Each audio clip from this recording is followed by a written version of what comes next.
aging. So what did you notice in a normal aging scenario? What are some things that came up?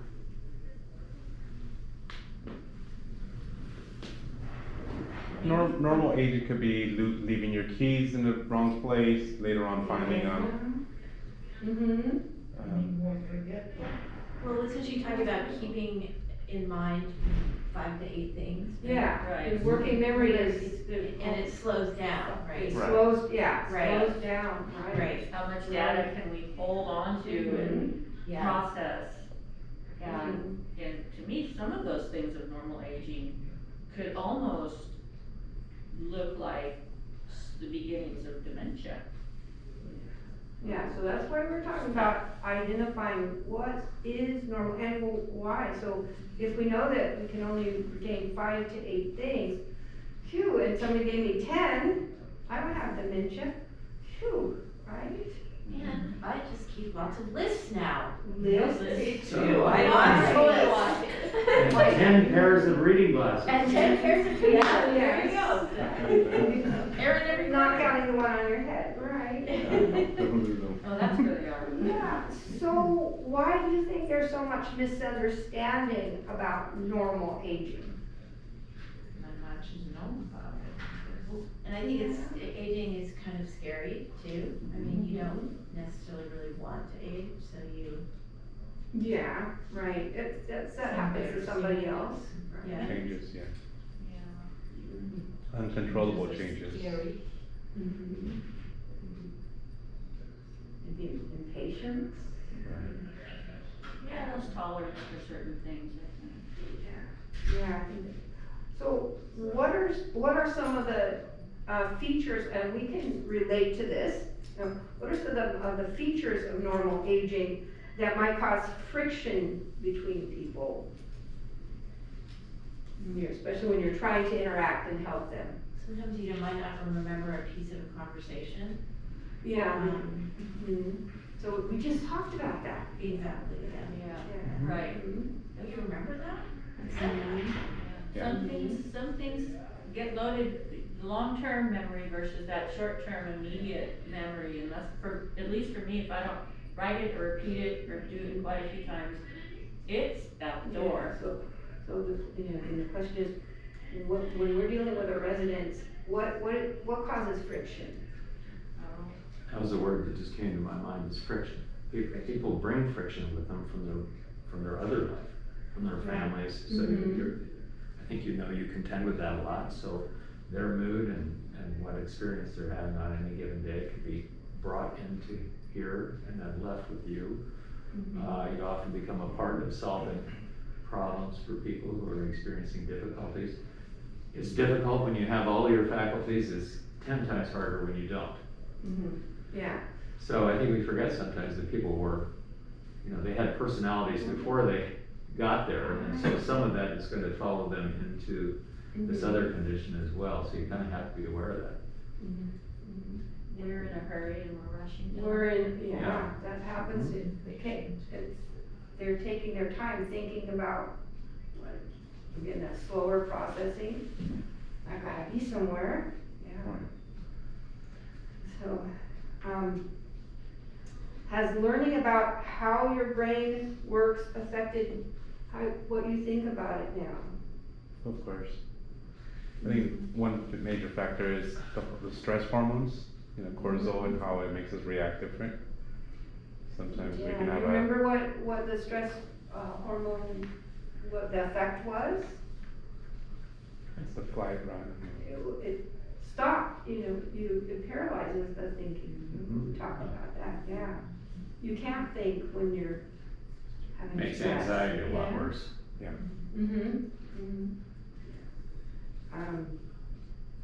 What else did you learn, maybe that makes you rethink a little bit? We're talking about normal aging now. Like the forgetfulness of names, or if it's a family member come in, and the resident could think like, I know this person, but I just can't put my finger on who it is, and then maybe the feelings of that family member kind of portraying on the resident. It makes you rethink how you might have an interaction. Or, hi, it's me, it's your mom, or your daughter. Mhm. So, which is just the next question I was going to ask. So how should you greet someone? Hi, it's me, Miranda, your daughter. How are you today, Mom? Nice to see you. Yeah, Instead of, hi, I'm here. I right. have to guess. Have you ever had that experience of, someone's talking on the phone and you're like, oh, dang, I don't know who this is? Oh, yeah. Or when Yeah. you see someone from high school and they're On the phone, I they can come talk up to to you you. like this and say, who are you? Yeah, someone from, yeah. Or even So- a family member calling, how's Mom today? Right. Which Mom? Right. There are lots of Which moms one? here. Just Yeah. supposed to know their Yeah. voice. Right, so that's just good common sense. If someone seems to be looking for a word, what's a great option to give that person a chance? That's always a good question, because I play a lot of word games, and word hunting is something that Yeah. elderly people do all the time. A moment. I'm an elderly person, in fact, I'm 75, I count. So I find myself hunting for words, and sometimes I'll be down at the end of the hall on my way to my car, and I'll think of what that word was that I wanted. So if I'm on the other side and you're trying to think of that word, what can I do to assist you?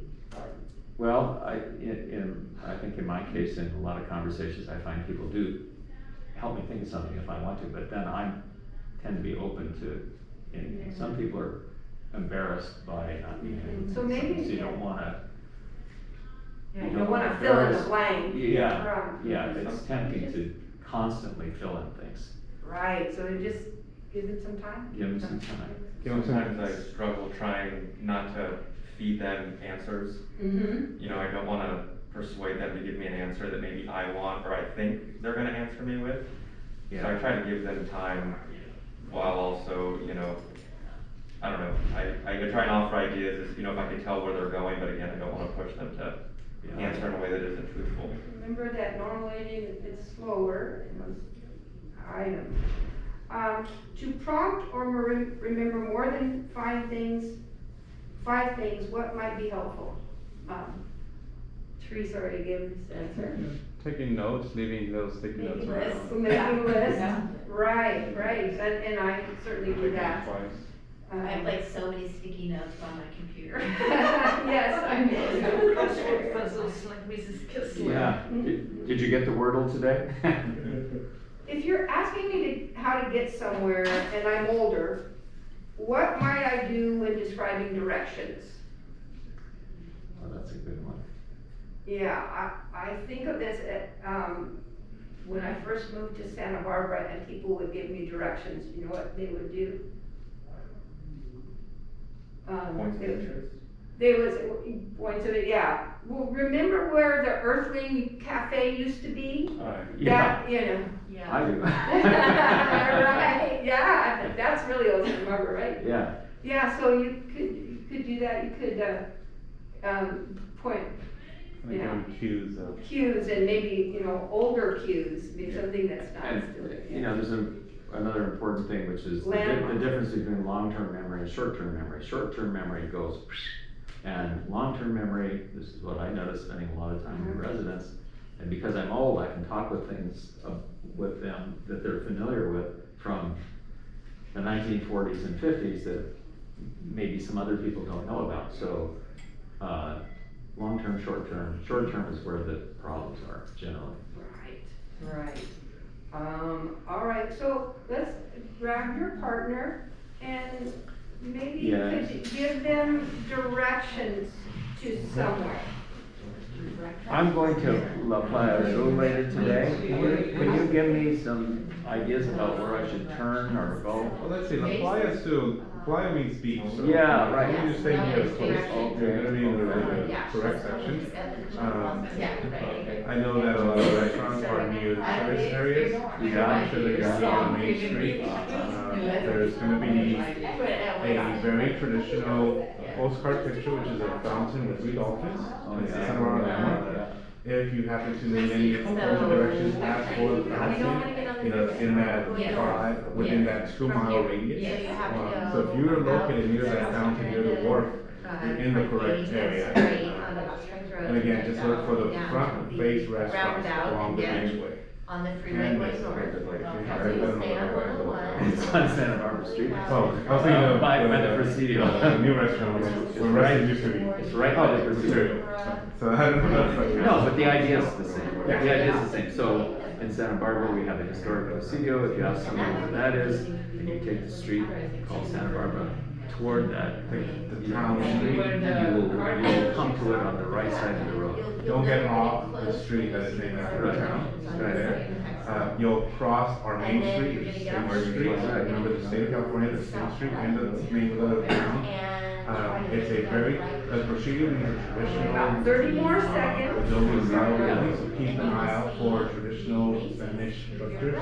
And you can do it with a line, straight line named like this. There's a Santa Barbara Street. There's the street where the Presidio is, and the restaurant is right here. Why? T-shape. Winding it up. Yeah, I know where I'm going, so.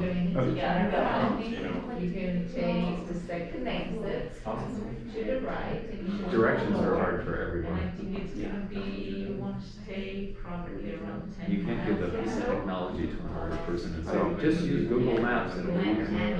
No, it doesn't work.